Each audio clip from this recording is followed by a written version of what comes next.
On Conservation and Forestry on the National Forest System, restoring our forest infrastructure, will come to order. Good morning. I would like to welcome everyone to the hearing of the Conservation and Forestry Subcommittee on the National Forest System, restoring our forest infrastructure, a critically important topic. I would also like to thank Ranking Member Lamalfa, who will be arriving shortly, for his engagement on this issue, as well as each subcommittee member for taking part in this hearing today. The roads, trails, bridges, dams, and other facilities that make up our national forest infrastructure help ensure safe and reliable access to national resources and serve as essential backbone for our economic activity. More than 140 million Americans visit national forest lands every year to camp, hike, fish, hunt, ski, and more. Recreation on and around Forest Service land contributes more than $10 billion to the U.S. economy every year and supports more than 143,000 full-time and part-time American jobs.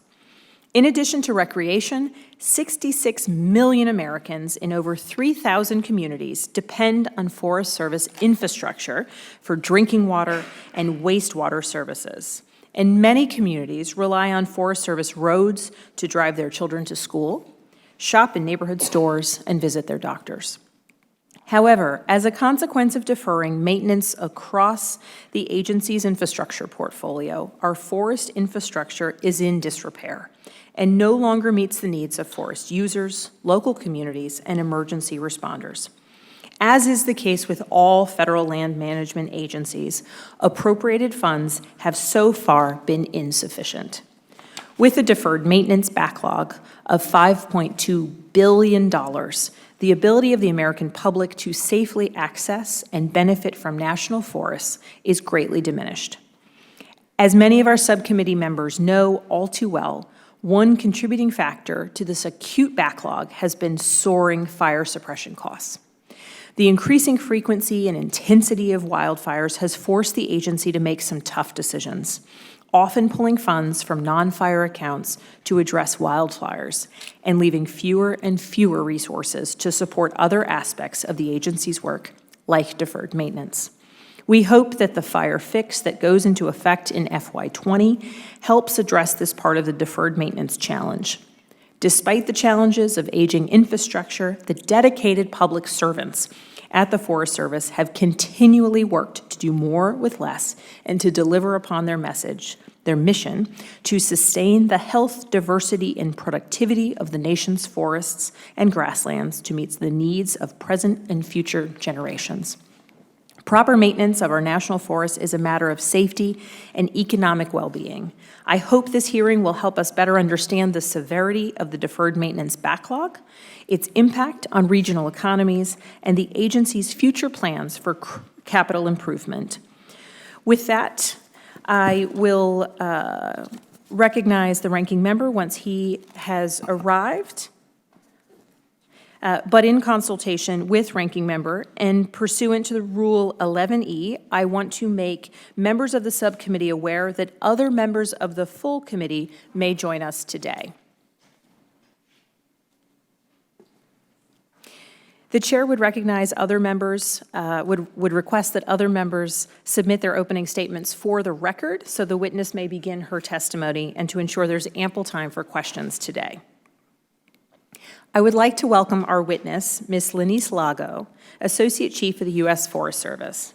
In coordination with the Chief, Ms. Lago helps lead a workforce of more than 28,000 year-round employees and an additional 12,000 seasonal employees, and is a steward to 193 million acres of national forest and grasslands. Ms. Lago worked briefly in the forest products industry before joining the Forest Service in 1989. She has worked in a variety of planning, budget, and resource management jobs, splitting time between Washington, D.C. and the Western United States, including Montana, Washington, and Oregon. Associate Chief Lago is a native of Athens, Georgia, and a graduate of the University of Georgia's Warnell School of Forest Resources.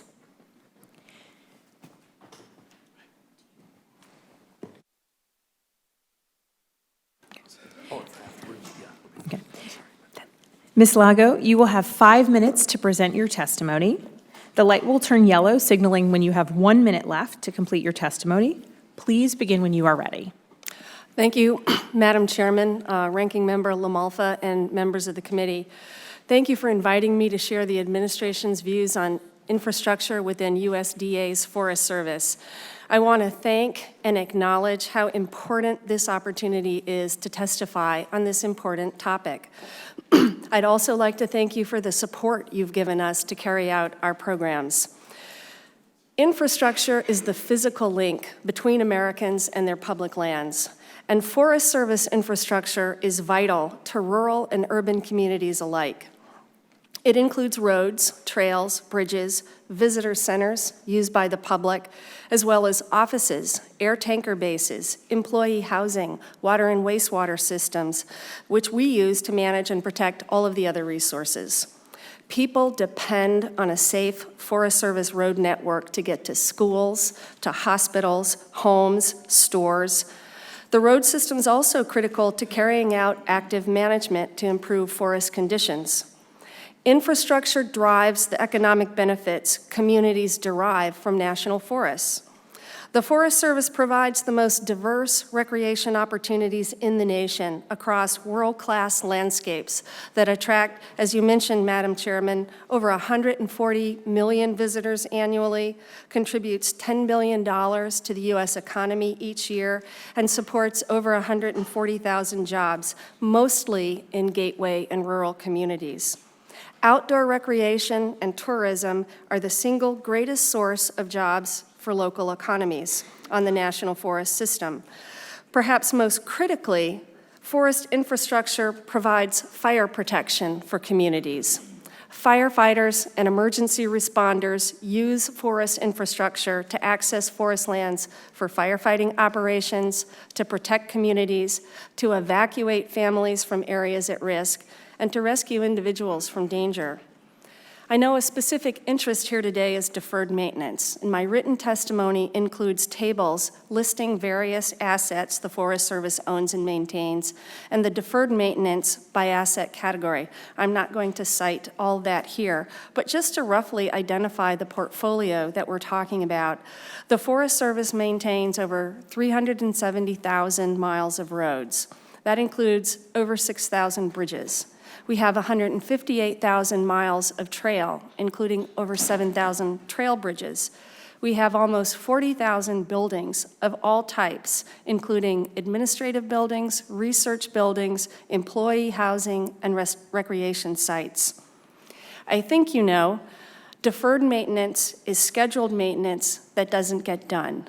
It has a dollar value, and the dollar value accumulates over time.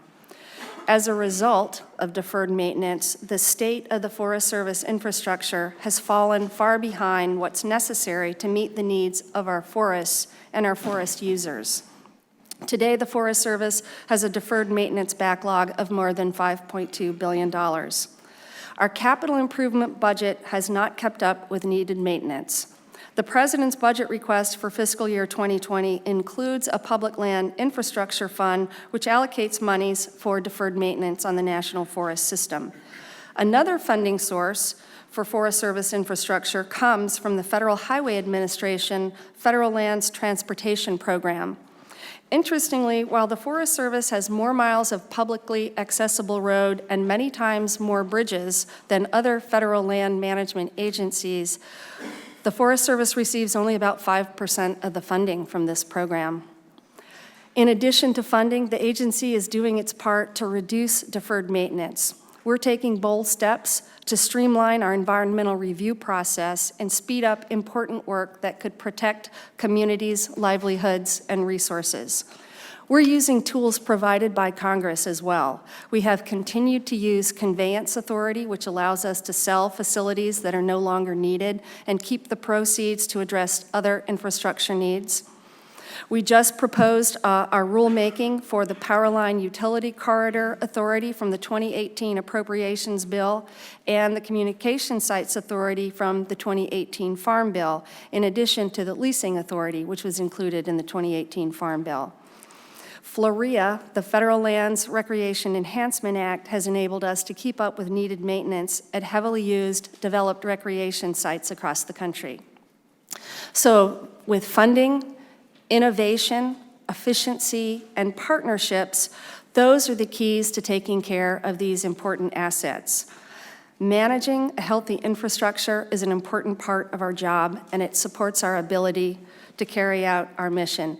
Again, I'm deeply grateful to the committee for this opportunity to talk about our infrastructure, to share ideas about how to improve our backlog of deferred maintenance, and we appreciate your support. I'm happy to answer any questions. Thank you. Thank you for your testimony. Before proceeding to questions, I recognize Ranking Member LaMalfa for his opening statement. Thank you, Madam Chair, and I have no excuse for my tardiness, but I did bring a forest green pen today if there's any redeeming value to that. So thank you. And thank you for joining with us, Associate Chief Lago. As we know, the National Forest System, created more than 100 years ago, designed, and this is an important key point, for multiple uses for the surrounding communities.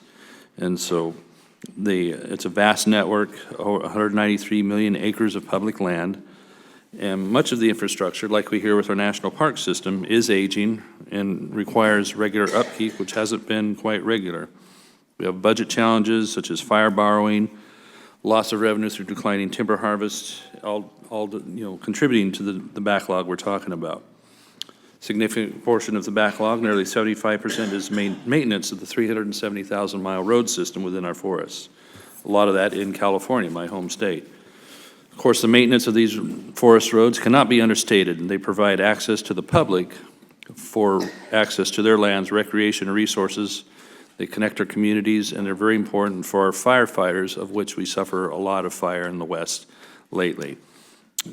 Congress has worked to provide several solutions to address the deferred maintenance, such as providing the fire funding fix in the Consolidated Appropriations Act of 2018 to prevent fire borrowing, something we're all happy about, from other accounts, including those accounts used for National Forest roads. The 2018 Farm Bill provided more tools for the Forest Service with management of forest lands and allows more partners to assist them in these activities. The House-passed version of the Farm Bill also contains several provisions that would have strengthened these goals, including several categorical exclusions that would have addressed bureaucratic red tape that has hindered the Forest Service from addressing many of the maintenance issues we will be talking about today. Unfortunately, that version did not make it through the Senate last year. Earlier this year, though, the Forest Service announced they were working on streamlining environmental analyses. I believe it's common sense that current facilities should be able to be improved, without wasting significant time and money due to unnecessary hurdles.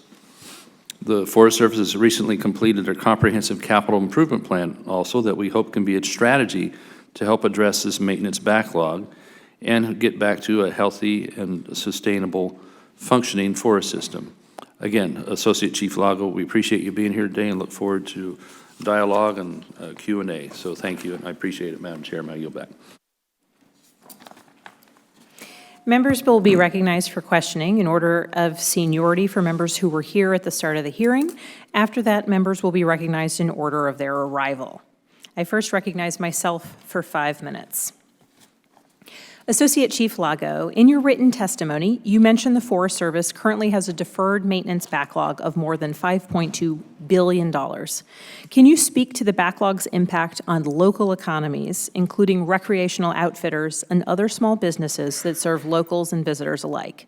Additionally, please discuss the impact on local small businesses that would complete some of the infrastructure work on projects such as building and maintaining roads.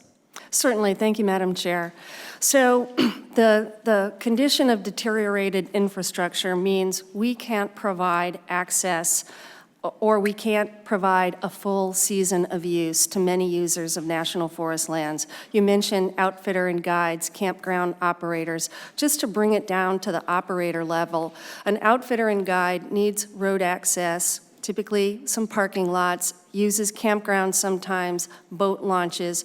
When we can't keep those open, or when we have to restrict the season of use, that means that outfitter and guide has to reduce their season days. It has a direct economic effect on that outfitter and guide. The same with a campground.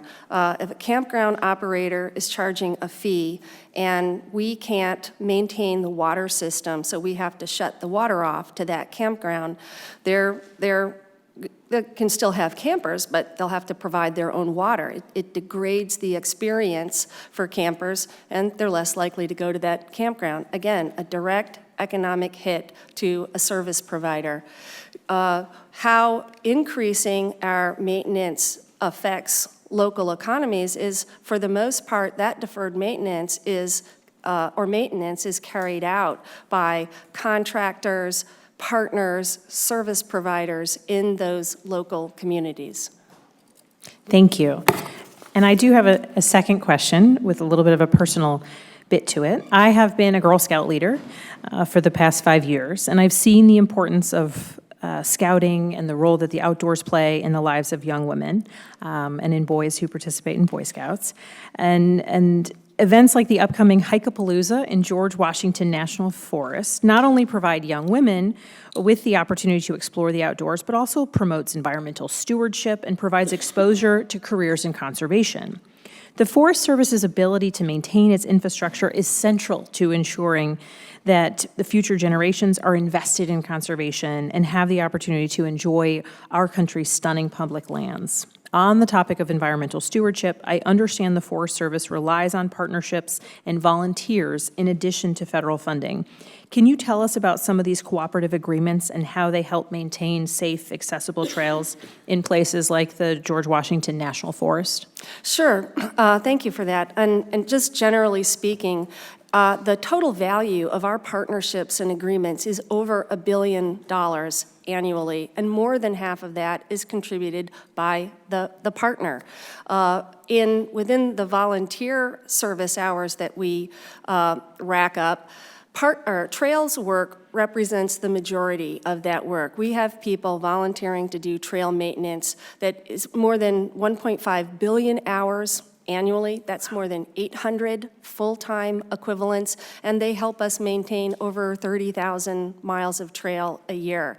And in your local forest, the GWJF, we have more than 50 cooperators on trails projects. I think last year they helped us maintain almost 5,000 miles of trail. We have partnerships with Student Conservation Organization, Backcountry Horsemen, lots of partnerships interested in helping us maintain that infrastructure.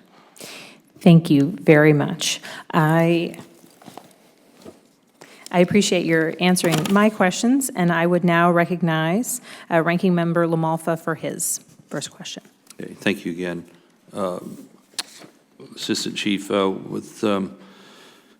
talking about, and you mentioned in your comments, a $5.2 billion maintenance backlog, and that's been a number that seems to be frozen for quite a few years, I think going back as far as 2012, which if you look at inflation costs alone, but then obviously we've had some big events there in many of our forests with large fires, runoff, record levels of snowpack and flooding, et cetera.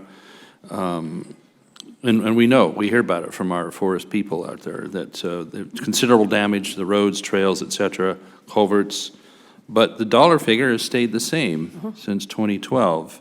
So it makes me wonder, is there really some type of system to how the Forest Service is monitoring, cataloging the damage to the various pieces of infrastructure in the forests, to see that we're actually keeping up with the real number on the maintenance backlog that we're talking about. Again, we know there's a huge number for national parks, and I'm wondering how well is there a system in place that we could be improving, or one that you're working on to get what probably needs to be a more accurate number?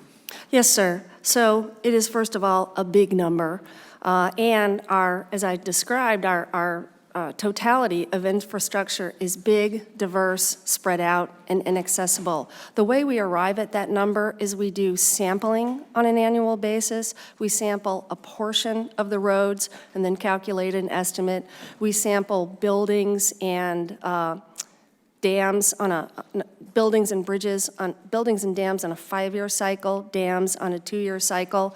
But in addition, events like fires and floods can take out bridges. Sometimes we don't replace them. So that removes the asset and it removes the deferred maintenance along with it. We're doing lands transactions every year, and we may convey an asset with deferred maintenance and thus reduce it. And, then with the loss of a bridge in a situation like that, you can take it off the books because it doesn't exist anymore. Now, on my farm, if one of my tractors catches fire, I don't get just to write off the asset. I still need that amount of tractor power to be able to get over the acres I do in a year. Mm-hmm. So how is this going to be serving the people in the area, whether it's for firefighters, access, logging, whatever it is? How can we just write that asset off? It depends on the local area, and a lot of these assets are legacies from many, many years ago. It might be in a portion of the forest where access has been terminated or is seasonally closed, and we may decide not to replace that bridge in kind, but do some sort of lower scale, more like a trail bridge or something like that. Is that done in conjunction with local needs, with local, whether it's safety officials or logging or access? Is that decision made in DC? Is it made by the local forester? I mean, that's kind of disturbing to me that we can just write this off and maybe not have the input. How does that done? Yes, sir. It's a local decision. It's done with public input, environmental analysis, and disclosure. Okay.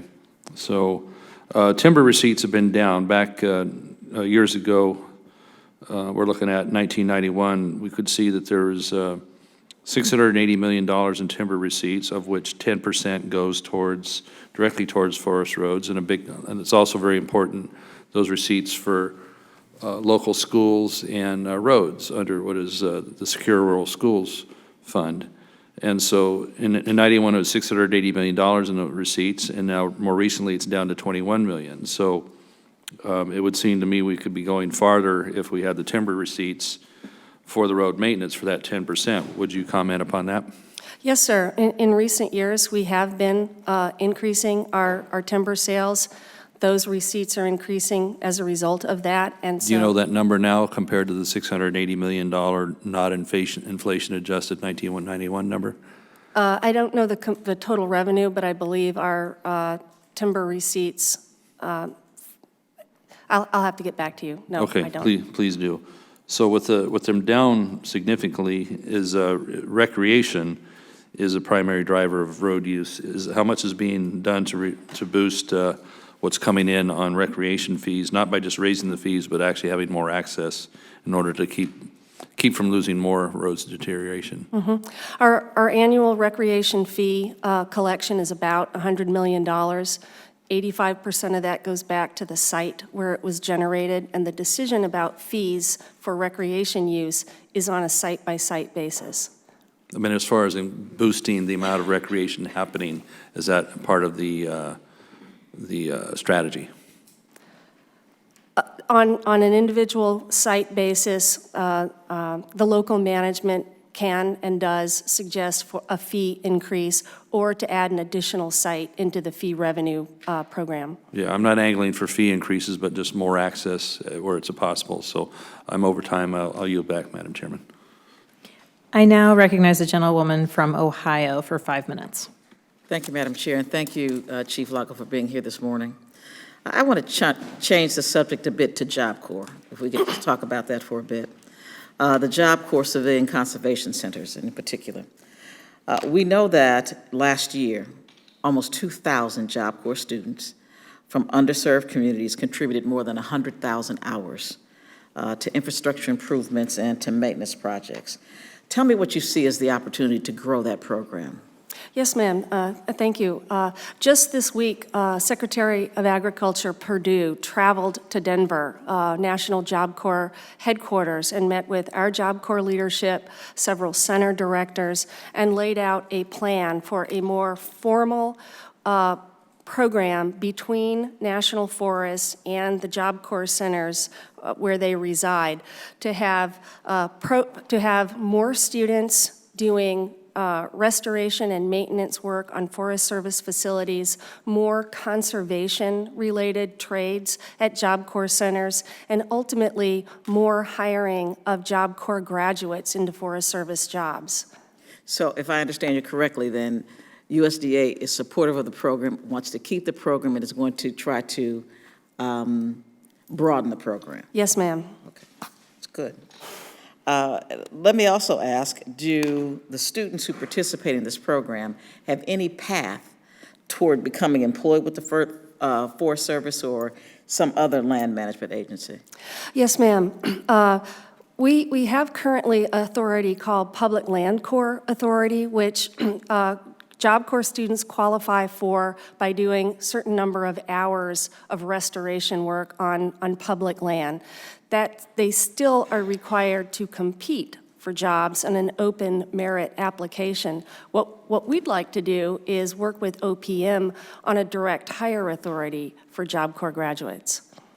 So can you tell me, just for maybe some of my colleagues' benefit who are not familiar with the program, how has this program helped the agency? Well, you said it yourself, more than 2,000 students and 100,000 hours on projects doing restoration work on national forests. In addition to those numbers, we have upwards of 300,000 students annually supporting firefighting, either doing things like mobile cooking camps or actually being on the fire line. About I think 10 of our 24 centers have conservation trades. You know, the typical trade at Job Corps is carpentry, masonry, plumbing, painting, auto mechanics. We have 10 centers where we have forestry-related trades, and we'd like to expand the conservation trades to all of our centers. Well, I just appreciate the fact that the program is going to continue. It's an outstanding program. I think it gets young people involved at a level that we could never do it in any other way. So I thank you, Chief, and I yield back, Madam Chair. Thank you. I now recognize the gentleman from Mississippi for 5 minutes. Thank you, Madam Chair. I guess, what's the primary purpose of the National Forest? To have enduring natural resources for the nation. And it's specifically for recreation or for people. I know there's some money making, but I think sometimes we forget the main thing has got to be the main thing. And it's to provide opportunities for people who may not have forests of their own to go enjoy that, either recreational, and also there's some financial benefits to the United States as a whole. But it's to provide those opportunities, recreational and hunting and other things for our people. So I just ask that you remember the main thing has always got to be the main thing. And so I ask that we do all that we can to keep that open and accessible to all those hunters and recreationals and campers and bikers and cross-country runners and trail, hikers, that we do everything we can, because that's the purpose of these national forests, I think, when it was originally, is to keep that open. So that being said, the House Farm Bill last time contained several categorical exclusions that would have streamlined NEPA for reconstructing or rehabilitating national forest infrastructure, from roads to dams and bridges, even bathroom and shower facilities at recreational sites.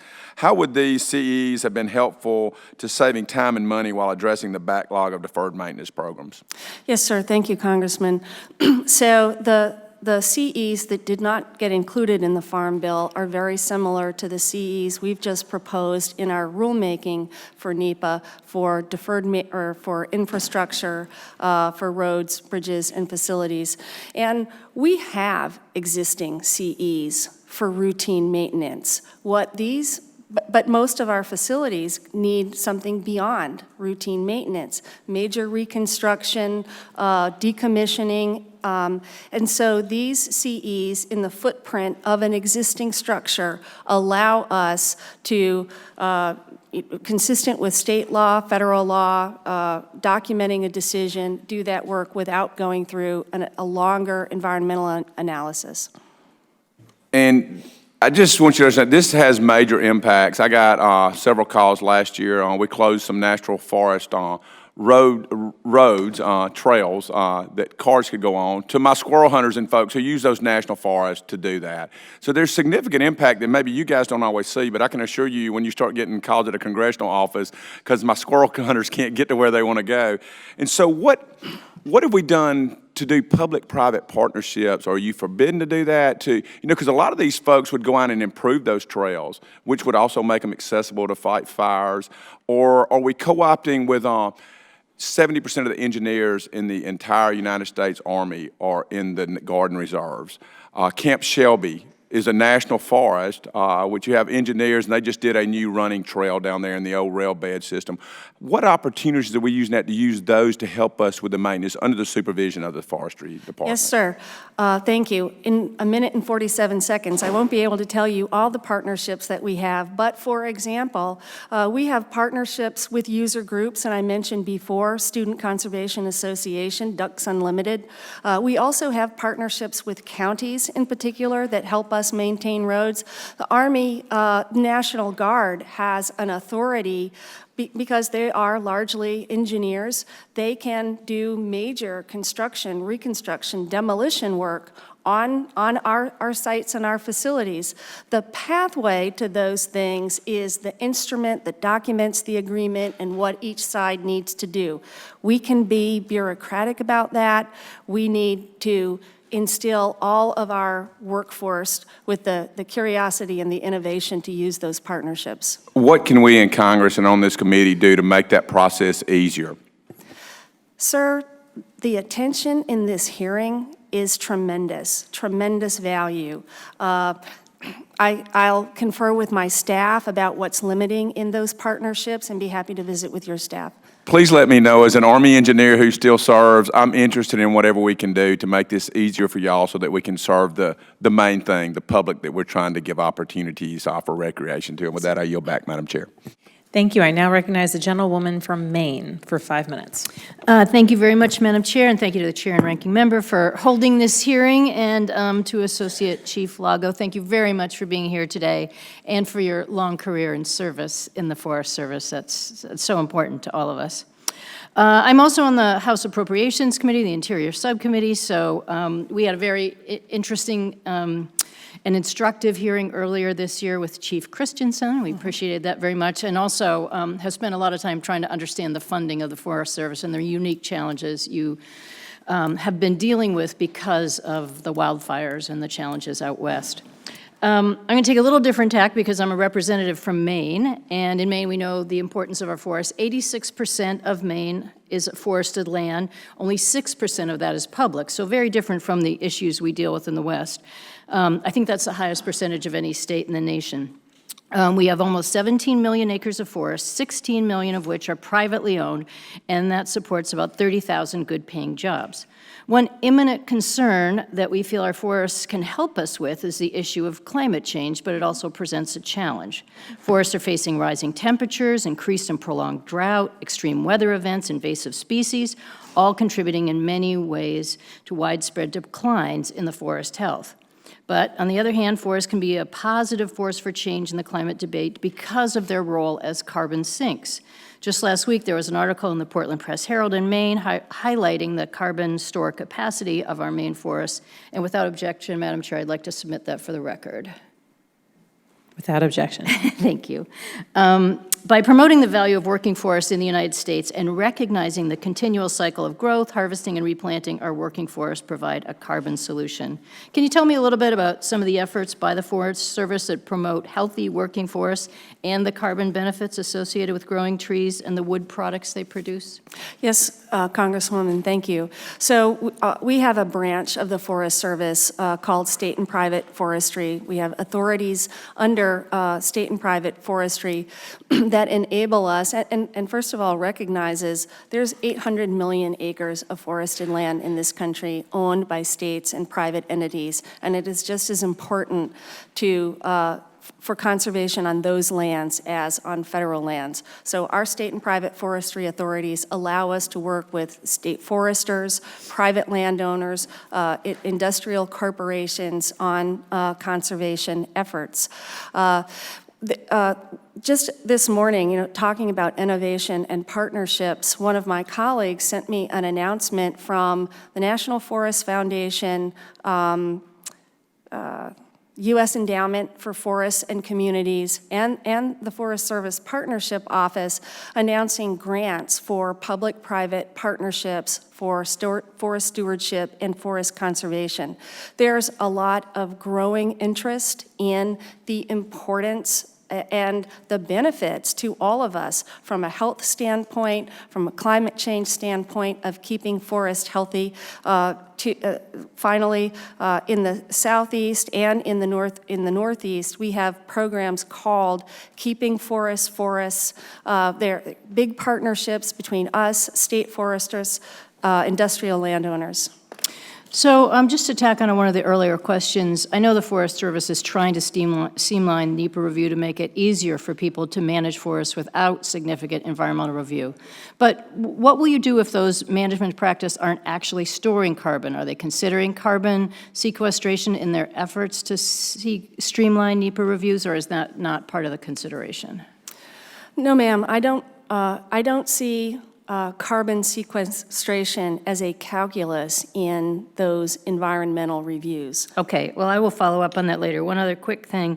I'm very familiar with the USDA's regional climate hubs, and I've asked other USDA agencies about their hubs in previous hearings.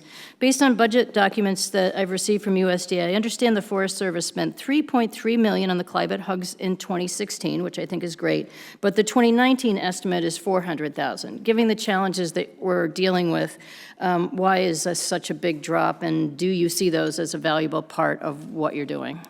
Yes, our investment and our continued commitment to climate hubs is significant. I don't have the dollar values at hand. I can research that with staff and get back to you or submit it for the record. Great. Well, I do have great concerns about that number going down, and I appreciate your talking about the value of them, and I am basically out of time. So again, thank you very much for your answer to the questions. Thank you. I want to recognize that the chair of the full committee has joined us. Thank you for being here, Chairman Peterson. And I now recognize the gentleman from Georgia for 5 minutes. Thank you, Madam Chairman, and thank you for being with us today. In your written testimony, you mentioned that perhaps most critically, forest infrastructure provides fire protection for communities, especially by providing access to forest lands and roads for firefighters and emergency responders during rescue operations.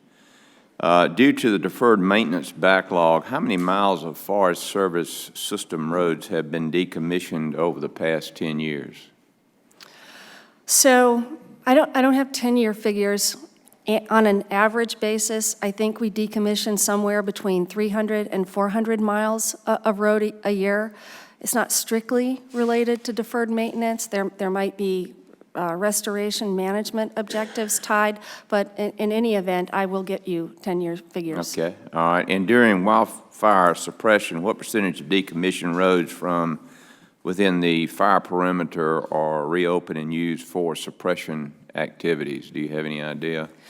I don't know on a percentage basis. Okay. I know we do that. The fire line officer has the call on Right. that. Mm-hmm. Okay. And then to that, can you further elaborate on the potential threat that deferred maintenance poses on being able to respond to wildlife fires and, as a result, additional damage to forest infrastructure? I can't quantitatively summarize it, but the deferred maintenance accumulates not just on roads, but also our fire guard stations, our air tanker bases, our bunkhouses where our firefighters are housed over the summer. So the accumulated effect of that is our capacity is diminished where it wouldn't otherwise be. Mm-hmm.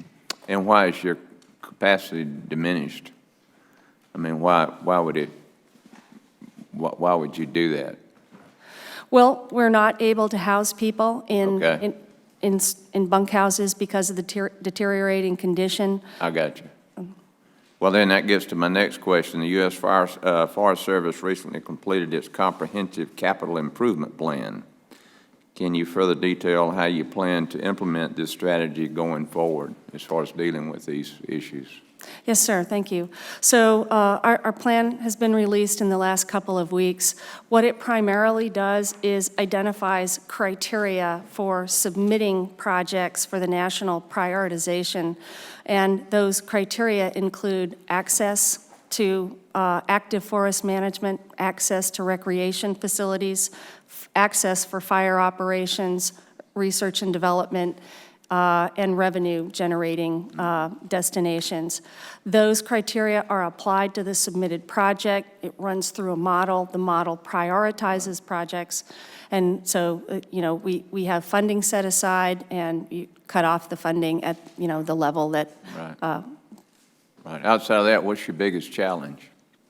The level of funding. Level of funding? Yes, sir. So you're looking at members of this committee who are members of the United States Congress, and you need more funding. That's correct. Okay, all right. Thank you, and I yield back. Thank you. I now recognize the gentleman from Arizona. Thank you, Madam Chair. My district contains all or parts of 6 national forests and the Grand Canyon and 22 other national parks and monuments. And I fully understand the conditions that you are under, because I live in Forest Service country. I also, my house is located, I take a Forest Service road back to the house. So that road hasn't been touched by a blade in about 20 years. And we even offered at one time to pay for part of it, well, half of it, and they still didn't, because they only have one grader for the entire Coconino National Forest.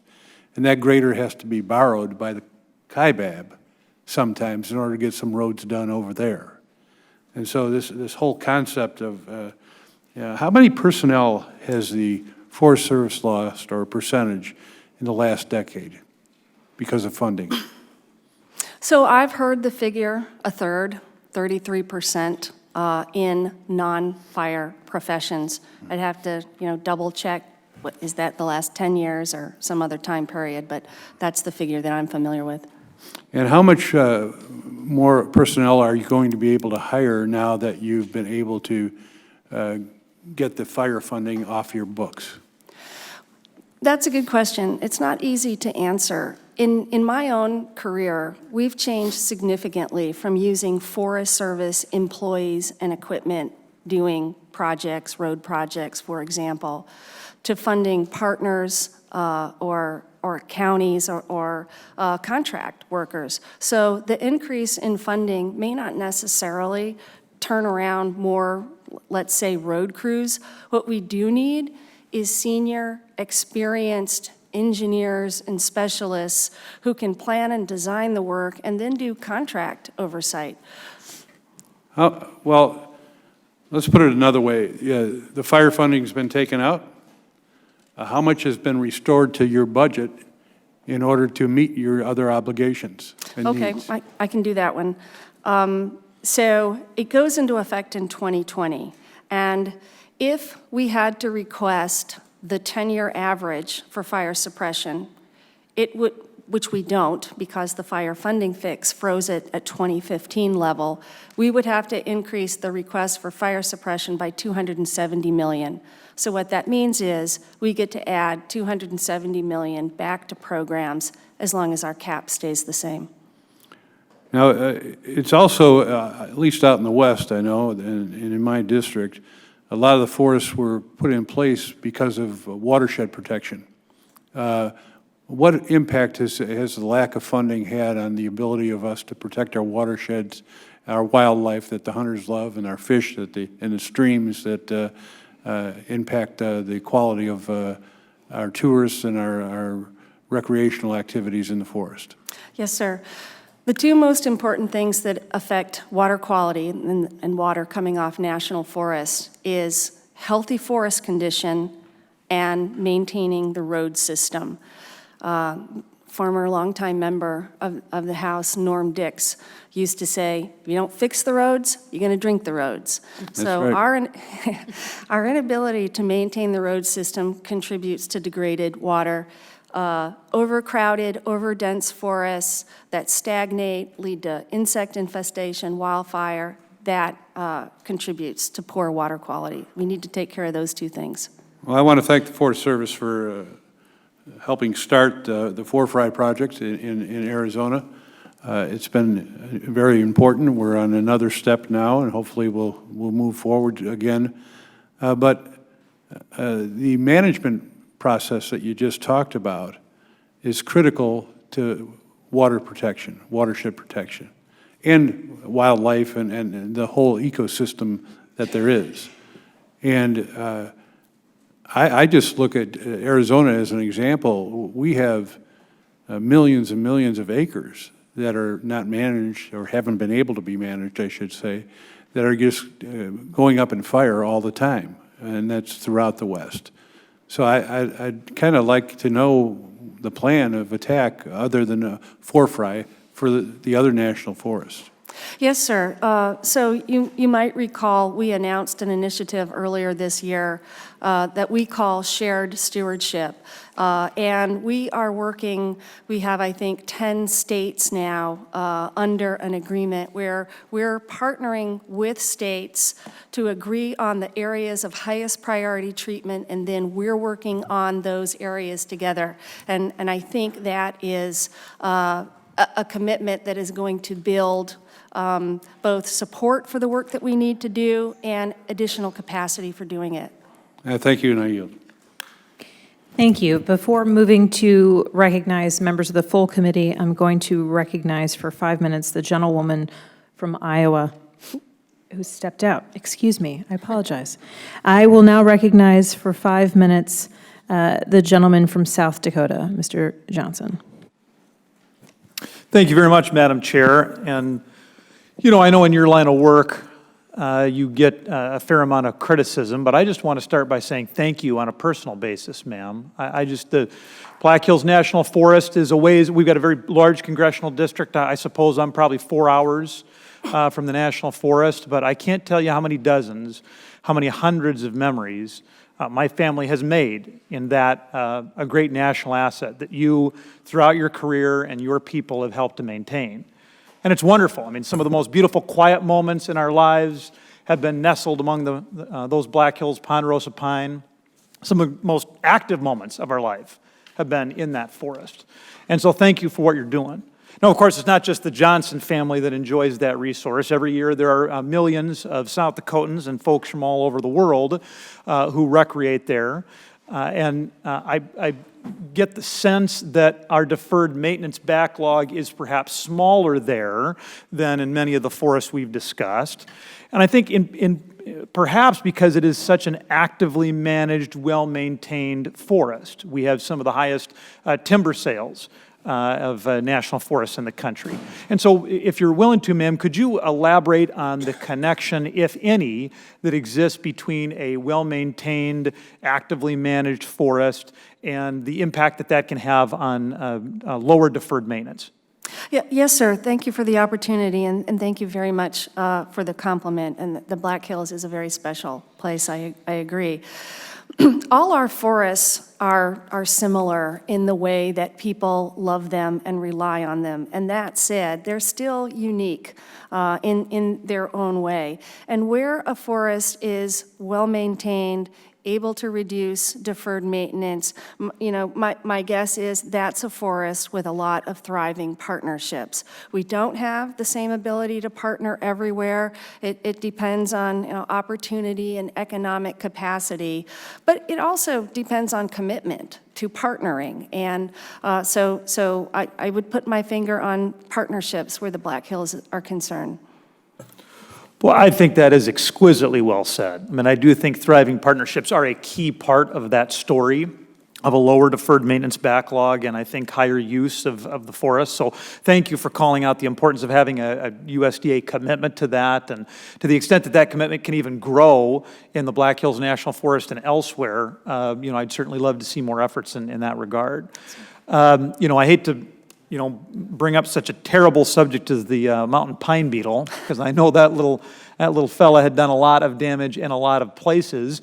In the Black Hills, we had less damage from the pine beetle than I think was feared at the onset of this round of the epidemic, and frankly, less damage than many national forests saw. I have attributed that to a more actively managed forest. I want to give you an opportunity to correct my misconception if I have one, and offer any other thoughts you have. Yes, sir. Definitely, well-maintained forests are in a more vigorous condition, and a more vigorous condition allows forests to repel bark beetle attacks. I mean, it's a native pest. They've been around a long time. What's changed is the vitality of forests and their ability to just naturally withstand them. So I think definitely better maintained forests, active management, such as what we have on the Black Hills, is key to preventing further spread by that insect. Well, Madam Chair, I would just close by, trying to highlight some of these great phrases this conversation has pulled out, the importance of active management, being well-maintained, and having thriving partnerships. Those are wonderful phrases. Associate Chief, thanks for the work you do, and thanks for your presence here today. Thank you, sir. And I yield back. I now recognize Mr. Thompson from Pennsylvania for 5 minutes. Thank you, Madam Chair. Thanks for hosting this, and ranking member for this hearing. Chief, good to see you. Thank you for your service and your record of service to the nation through the Forest Service. Greatly appreciated. Also, special thanks when you are testifying on the other side of the Capitol in the Senate Agriculture Committee. You used Longhouse Drive in the Allegheny National Forest as an example of the threat of lack of maintenance, that roadways deteriorating. And as you really nicely pointed out in your testimony, the users of that road contribute about $1.5 million a year to the local businesses, the local economy. That just speaks to the importance, the economic importance of this. You've talked a lot about partnership. I want to start out by really, I think one of our best partners, and we have many great partners, obviously, with the Forest Service, but one of the best partners are those from the forest products industry, the timber industry, that bid on contracts, help us to maintain so that we can maintain a healthy forest. We make it so that they're the largest carbon sinks in the world. Also, as my friend across the aisle talked about, making sure that those healthy forests are making sure we have a great filtration system for those watersheds that start in our national forests. And so, I'm concerned right now. So the first thing I have for you is not really looking for a response on, just a request to take back, and I'm going to forward up in writing. But the situation with the tariffs, and specifically the hardwoods industry, we have a lot of folks, good people that have bid and obtained contracts on, and specifically I'm going to speak hardwoods because I've got the Allegheny National Forest.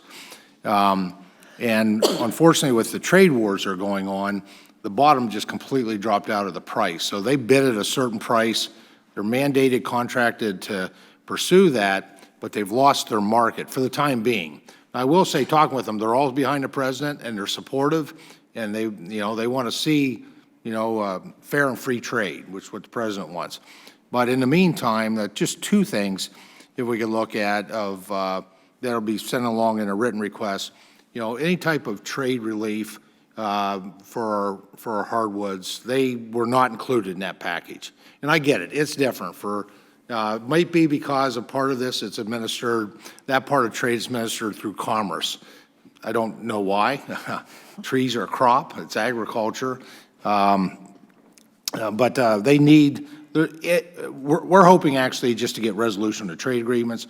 But if this goes on for any amount of time, those hardwood folks need this, because if we lose those industries, then we will not have that valuable partner to keep our forests healthy. And in the long run, that would be a deterioration of tremendous proportions of our national forests. The other thing is, the request to take back is we need extension on current contracts. And I would say up to a period of 2 years at this point, because they're just, there's not a business plan given what the contracts are at and where the pricing has fallen. And so that may be a little more difficult, I understand, but those are just, don't really looking for a response on that. If you could take that back, and I'll be following back up with certainly the Secretary and the President on those. Yeah, the most pressing maintenance issue that we currently have in Allegheny National Forest is the Mayberg Bridge located in Forest County.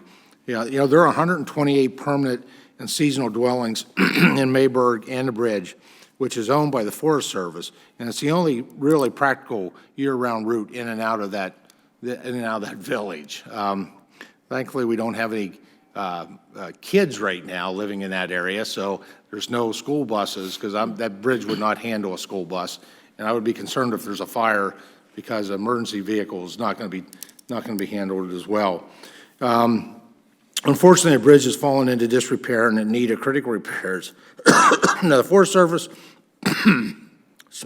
excuse me, has indicated that the funding will be coming for the bridge, but there's still a lot of uncertainty about the future. Now, clearly, maintenance for infrastructure like this must be a priority, yet it's not being completed. So, simple question, how is the Forest Service prioritizing this kind of maintenance, especially when it comes down to access for local residents and public safety? Excuse me. Thank you, Congressman. I thought we had got the funding for that bridge and completed the environmental analysis, and I thought it was moving forward. I will double check on that.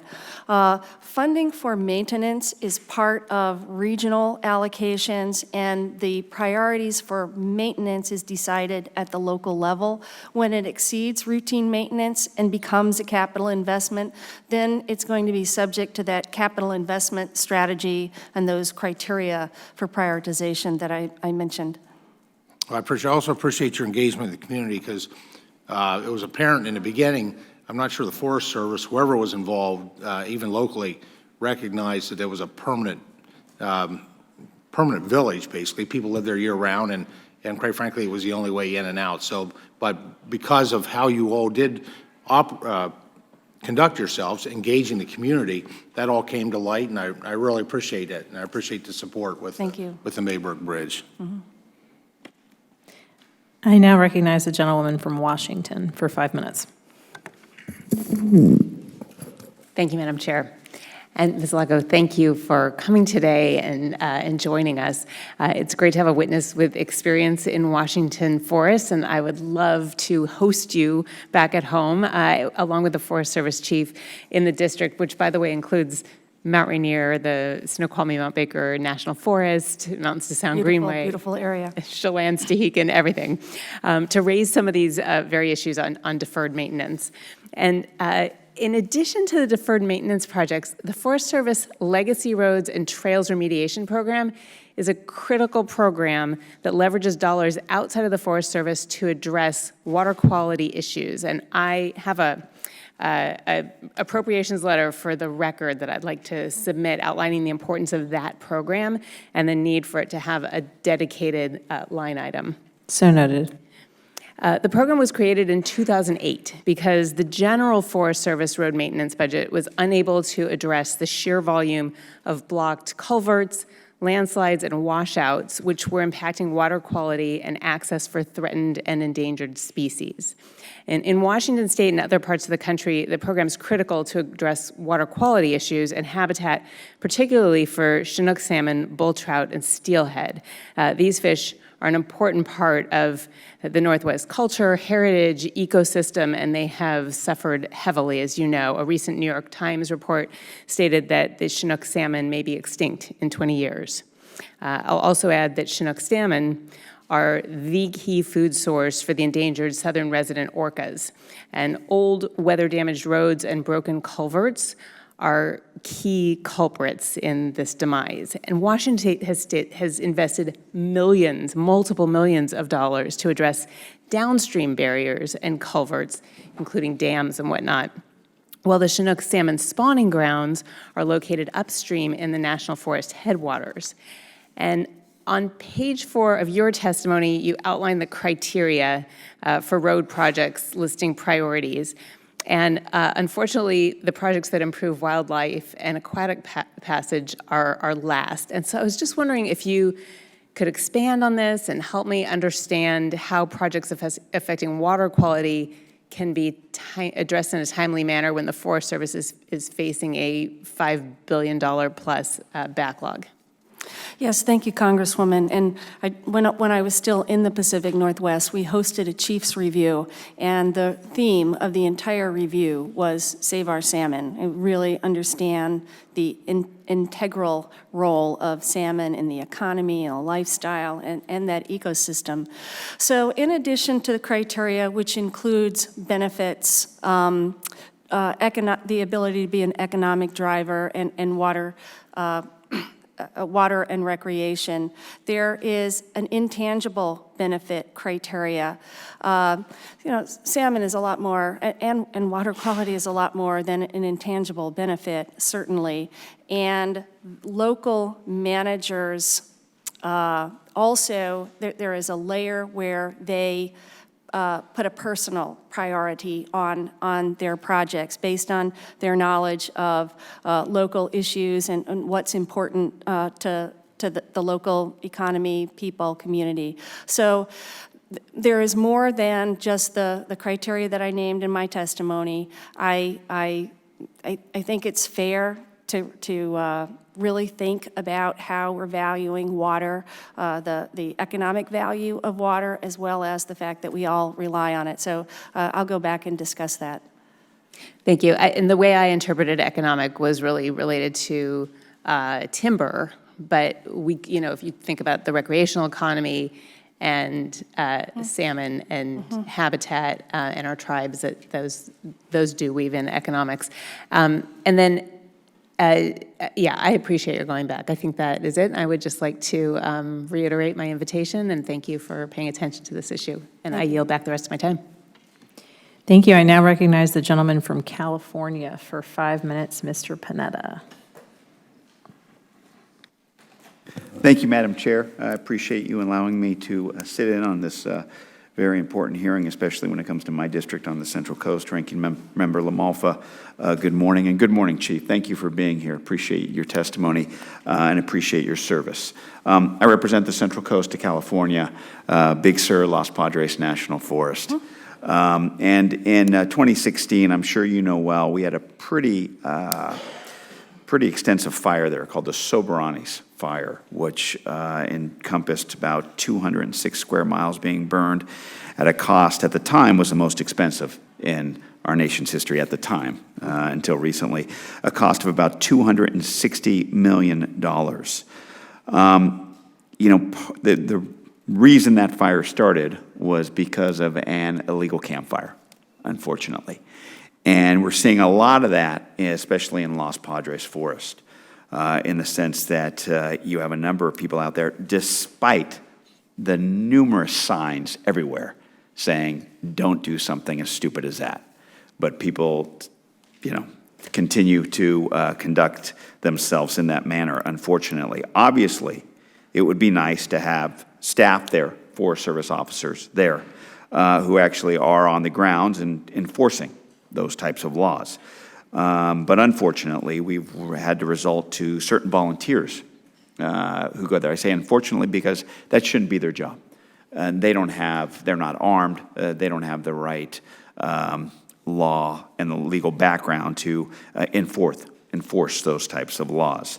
But that's what we've have had to resort to in order to ensure that people are out there making sure that people don't do these acts that could threaten the forest, could threaten people. Obviously, staffing is a big issue, and you know that. And so I was wondering if you could elaborate on any sort of plans that you have to address the chronic staffing issues, obviously not just in Los Padres National Forest, but in other national forests across our country. Yes, sir. Thank you. So as I mentioned, and I'm not sure if you were in the room at the time. And I apologize if I'm not. I just came in late. Thank you. No problem. The result of the fire funding fix is we have room, if our cap stays the same, to request funding for other programs that would have had to go to the 10-year average for fire suppression. And so we're We're deeply aware of the shortages in many programs. Law enforcement and fire prevention are two of the areas. Forest protection officers, which is a designation for people in all kinds of resources, but in addition to their resource job, they patrol. So having more people on the ground is something that we're acutely aware of. We did get direct hire authority recently for firefighting jobs, which allows us to more efficiently hire people to be on the ground. It will last for 1 year while OPM sees how we use it. So being more, I mean, there's not unlimited money. We all know that. So being more efficient with the money that we have and prioritizing these on-the-ground activities is how we can address those issues. Gotcha. Thank you. Thank you. I appreciate that. Now, obviously, and I know you've talked about deferred maintenance, and in Los Padres, I think our deferred maintenance exceeds about $24 million. And first of all, my question is, where does that lie relative to other national forests and deferred maintenance? You know, I believe I submitted for the record a deferred maintenance breakdown by state. Mm-hmm. I don't have one by forest, but I'm sure it exists, and I'd be happy to supply it. Understood, understood. Obviously, as we approach the start of the new fiscal year, and with the wildfire, and as the wildfire fix funding becomes available, can you give me a little bit of light on the priorities, a little bit of light on your priorities, specifically whether you'll be prioritizing deferred maintenance backlog? I'd like to hear about Los Padres, but I'd be more than willing to hear about California. Okay, thank you. So a lot of people will eventually weigh in on what the priorities are. Sure. We've had a continuing emphasis on active management and reducing fuels. I don't see that changing. This hearing helps us highlight the issue of maintenance and deferred maintenance for our facilities.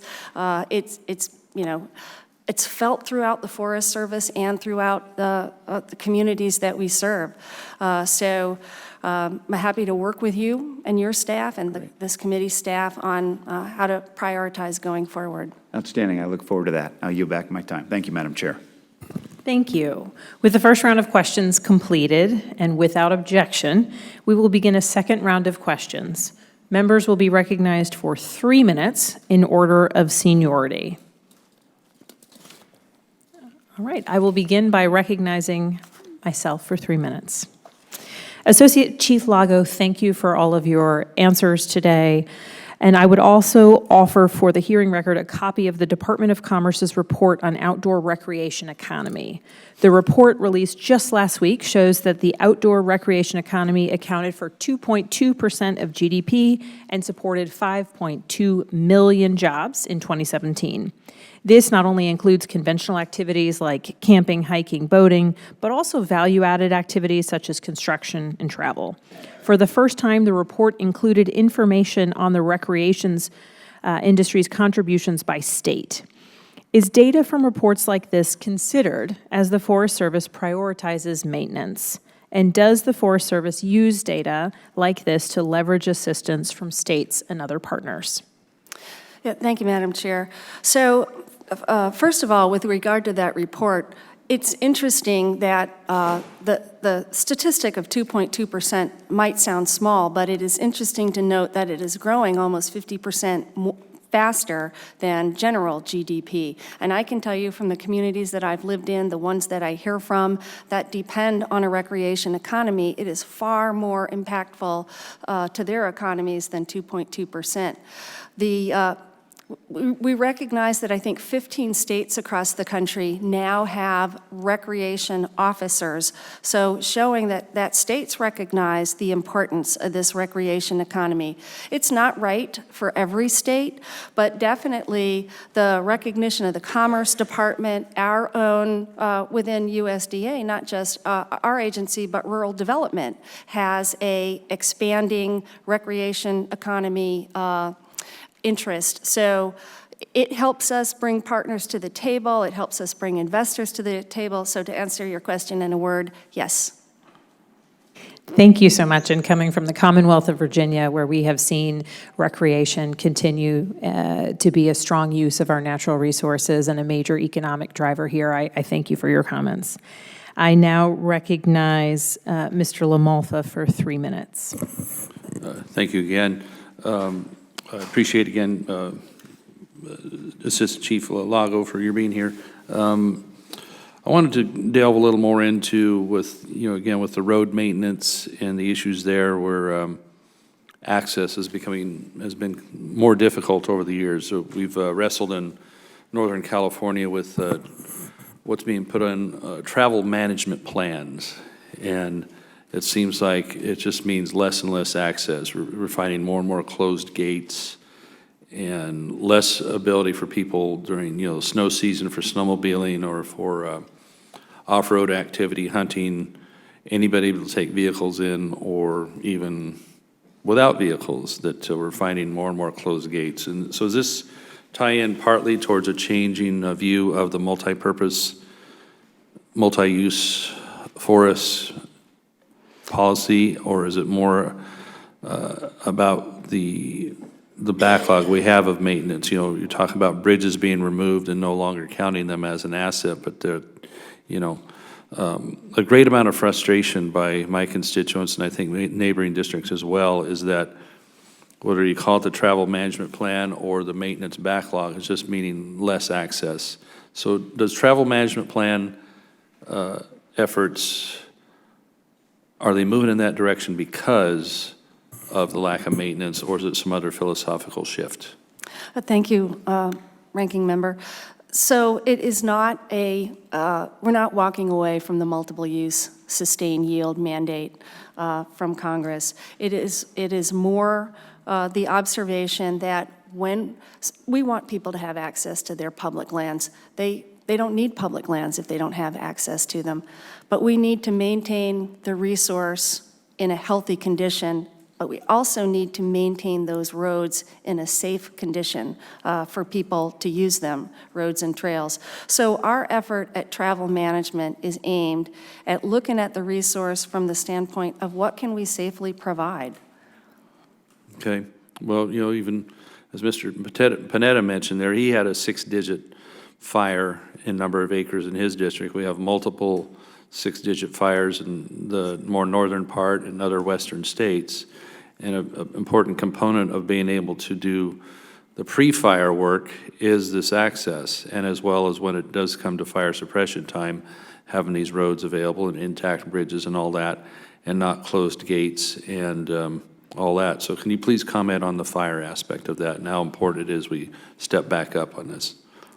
Well, yes, sir. Roads are an essential way that we stop fires before they get large, get people out of harm's way when there are fires, and we absolutely need a safe, accessible road system to be able to fulfill that part of our mission. The multi-use. Okay, thank you. I yield back. I now recognize Mr. Thompson for 3 minutes. Chairwoman, thank you. Chief, I just want to check in. I know in the Forest Service we use a concessionaire style approach, and concessionaires play a very important role. Obviously, they help us where we, it helps supplement the staffing and keeping areas open and access. The system is, my understanding, it's the Granger-Thai Act, which basically defines a landlord-tenant relationship where the Forest Service is a landlord responsible for all the behind-the-wall fixes, including the maintenance, capital improvements, and the tenant, the concessionaire, basically just keeps everything clean and operating.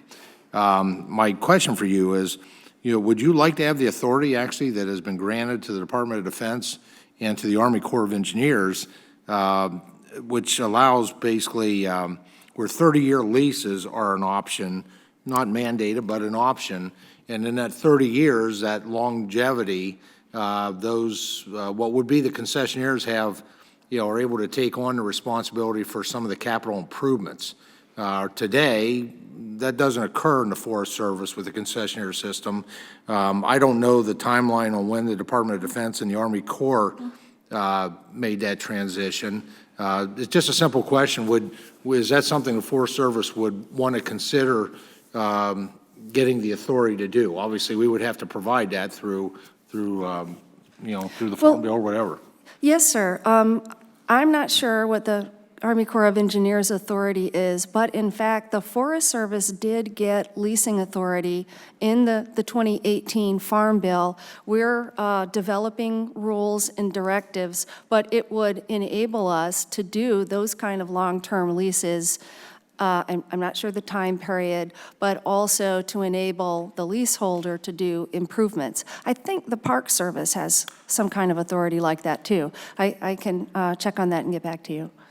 So I appreciate that. It just seems like it's working well with the Army Corps. I've seen some of the projects, obviously, in my congressional district from time to time with that these folks do, and so it'd be great to be able. I'm glad to hear that we provide at least part of that authority. And yes, sir.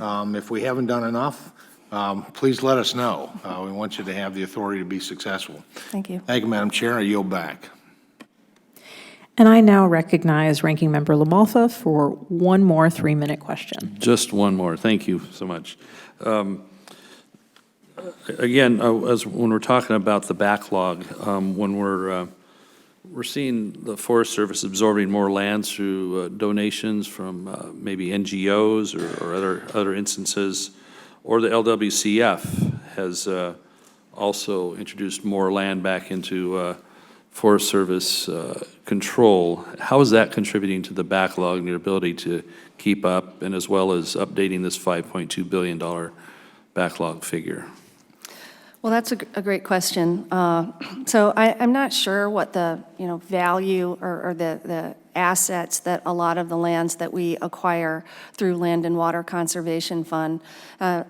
I am familiar with areas that we prioritize because they have important wildlife habitat value, water quality value, that kind of thing, which leads me to think they don't have a lot of infrastructure on them. But I don't know that conclusively, and I would have to do some checking. Yeah, I'd be really interested in that, how much that's adding to the burden of an already difficult situation. So with that, I appreciate it, Madam Chairman, and for your appearance today, Ms. Lago, and I will yield back. Thank you. I'd like to thank Associate Chief Lago for her comments and for her time here today.